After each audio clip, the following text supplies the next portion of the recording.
Prise de contact après si longtemps, c'est peut-être une bonne façon de se rencontrer à nouveau. Et évidemment, on va voir comment on pourra accommoder les demandes pour les réunions individuelles. Alors, avant d'entrer dans le vif du sujet, je tenais tout d'abord à exprimer en mon nom et en nom de notre peuple notre profonde reconnaissance pour les nombreuses marques de solidarité et de compassion que nous avons reçues pendant ces dernières semaines. C'était des semaines très difficiles, mais malgré le fait que j'étais en dehors du pays, je peux vous dire que nous avons reçu vos nombreux messages, vos nombreux appels, et nous les avons fortement appréciés. Nous apprécions aussi fortement le fait que beaucoup de ces appels et beaucoup de ces gestes de solidarité se sont aussi matérialisés à travers des contributions très importantes en termes de l'appui humanitaire et qui se traduisent justement en une aide concrète et par des offres de bons offices. Donc je tenais à revenir là-dessus et vous remercier encore une fois pour ces précieuses contributions et justement cette démonstration continue de solidarité. Et même s'il y a quand même un certain temps qui est passé, je tenais aussi, en mon nom propre, à saisir cette occasion pour réitérer clairement notre condamnation des attaques contre plusieurs missions diplomatiques survenues pendant les dernières semaines du mois de janvier. Je sais qu'il y a eu plusieurs prises de position au niveau du gouvernement, mais en ma qualité de ministre des Affaires étrangères, je tenais vraiment à réitérer ce message encore une fois et réitérer aussi le fait que ces actes sont inacceptables et vont complètement à l'encontre des principes fondamentaux et du droit international, mais surtout notre perception nous-mêmes, à nous-mêmes, de la diplomatie et comment nous souhaitons engager des relations constructives avec nos différents partenaires. Nous avons quand même réitéré le fait que le processus de Nairobi restait une option et la seule issue pour le M23.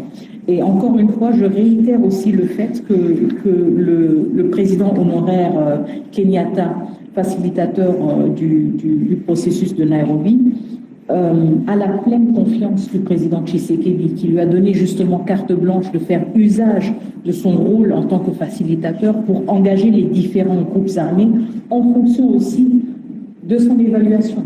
À cet effet, il y a des échanges continus entre les chefs d'État, surtout entre le président Tshisekedi et Lorenzo. Je ne vais pas entrer dans les détails, évidemment. Mais nous saluons l'engagement continu de l'Angola pour justement ne pas mettre en péril les acquis du processus de Luanda et pour œuvrer pour leur consolidation. Et donc, nous saluons aussi l'engagement politique continu du président Lorenzo. Je pense que c'est une question vraiment de quelques jours où nous allons voir tout cela prendre une forme beaucoup plus claire et nous allons aussi sortir un peu des spéculations. Je vous demande juste d'être patient. Et je ne vais pas répondre en toute précision et en tout détail minutieux, même si je comprends tout à fait votre curiosité. Ce sont des efforts en cours parce qu'encore une fois, pour la République démocratique du Congo, c'est une priorité que ce processus reprenne. Donc il y a beaucoup d'échanges continus au niveau des chefs d'État dans la sous-région qui, encore une fois, ne sont pas nécessairement divulgués et qui ne font pas nécessairement l'objet de communication officielle, mais nous sentons, pas seulement au niveau de la République démocratique du Congo, mais au niveau aussi de la région, de la sous-région, aussi le besoin de reprendre le plus vite possible le processus de Luanda et celui de Nairobi pour ne pas perdre le momentum et pour pouvoir passer à l'action rapidement. Nous voulons surtout éviter de nous retrouver dans une situation d'enlisement et dans une situation où après on ne sait pas comment relancer les choses. Donc je comprends et je partage tout à fait votre impatience et je pense vraiment que dans les prochains jours on pourra avoir plus de clarté là-dessus.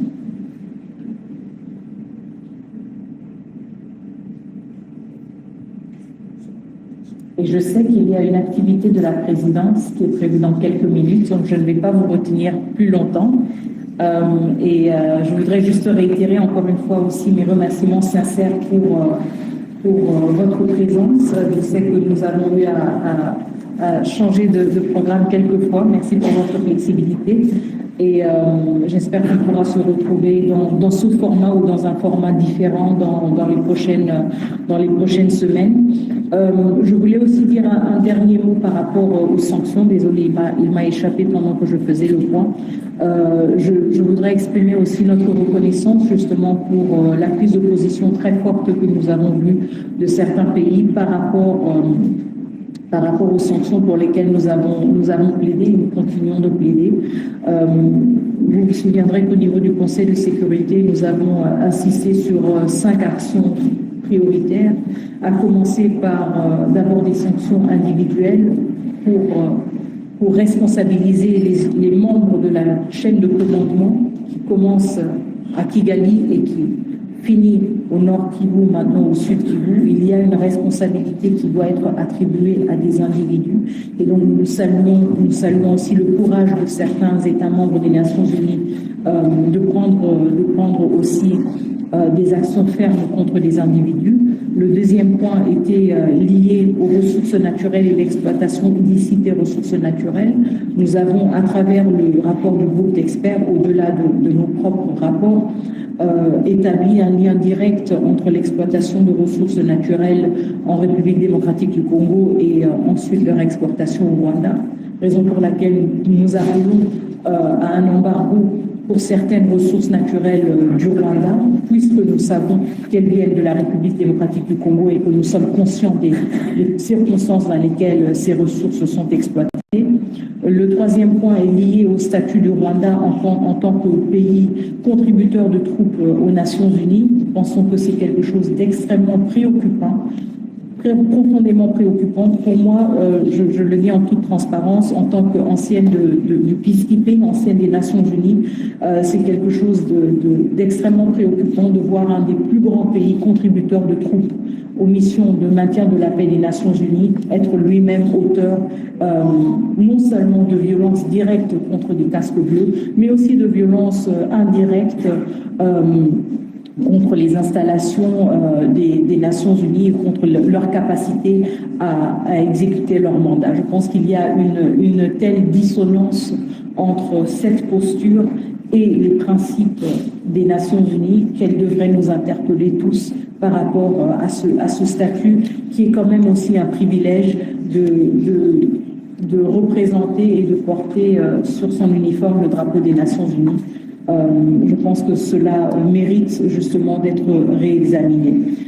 Nous avons aussi comme quatrième point, qui était en fait le premier point, désolé, insisté sur le retrait des troupes rwandaises du territoire de la République démocratique du Congo. Et le cinquième point, qui m'échappe toujours, cinquième point. Pardon. Ah, très bien, la traçabilité des armes, justement. Donc, vous vous souviendrez aussi, surtout pour ceux qui suivent la République démocratique du Congo et sa péripétie au Conseil de sécurité depuis plusieurs décennies, vous savez aussi que la République démocratique du Congo était sous embargo d'armes, mais aussi plus tard dans un système, si vous voulez, de notification obligatoire pour tout achat d'armes. Et c'est ce que nous exigeons par rapport au Rwanda. Il ne s'agit pas d'un embargo d'armes, mais il s'agit d'une meilleure traçabilité de ces armes. Donc il s'agit aussi d'utiliser des instruments que le Conseil de sécurité a eu à utiliser par le passé dans la région des Grands Lacs pour assurer une meilleure traçabilité des armes. Nous voulons avoir une plus grande transparence et être mieux en mesure de retracer les armes qui se retrouvent en RDC par rapport à leur achat, et nous pensons que cette obligation de notification serait un instrument important pour assurer cela et pour assurer une plus grande transparence.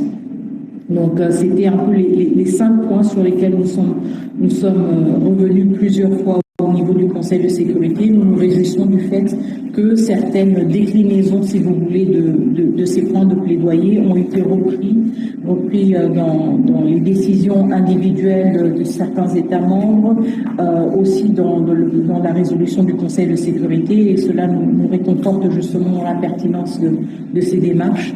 Et nous continuons à insister sur le fait que le Conseil de sécurité et la communauté internationale devraient continuer à faire usage de ces différents mécanismes et instruments pour une plus grande redevabilité, mais aussi, et je pense que ça c'est un point important, mais aussi ne pas sous-estimer le potentiel de sanctions pour éviter encore plus de violence.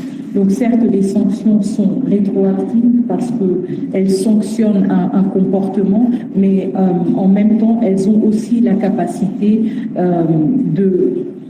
d'être préventives et de prévenir encore plus de violations, encore plus de violences. Et c'est un point sur lequel nous avons insisté et sur lequel nous revenons souvent.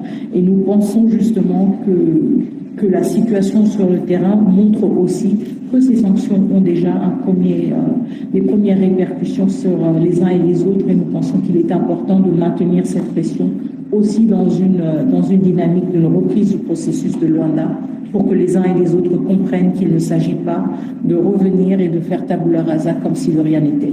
Il y a quand même des milliers de citoyens congolais et congolaises qui ont été tués, qui ont été abandonnés sur les rues.